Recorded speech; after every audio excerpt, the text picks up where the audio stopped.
رسول اللہ صلی اللہ علیہ وسلم نے فرمایا، جو شخص وضو کرے اور خوب سنوار کر اچھا وضو کرے،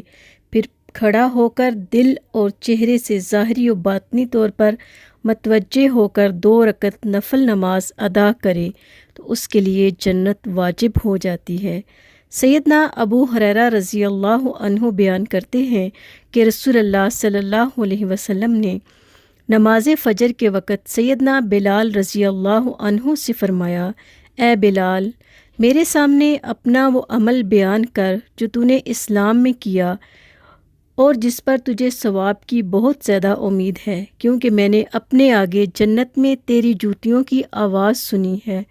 سیدنا بلال رضی اللہ عنہ نے عرض کیا، میرے نزدیک جس عمل پر مجھے ثواب کی بہت زیادہ امید ہے وہ یہ ہے کہ میں نے رات یا دن میں جب بھی وضو کیا تو وضو کے ساتھ جس قدر نفل نماز میرے مقدر میں تھی ضرور پڑھی، ہر وضو کے بعد یعنی نفل پڑھے۔ تحیۃ الوضو نفل یعنی کہ نماز پڑھنے سے پہلے وضو کرنے کے بعد 2 رکعت نماز نفل پڑھتے تھے ہمیشہ۔ اللہ سبحانہ تعالیٰ سے دعا ہے اللہ تعالیٰ ہمیں بھی عمل کرنے کی توفیق عطا فرمائے، آمین۔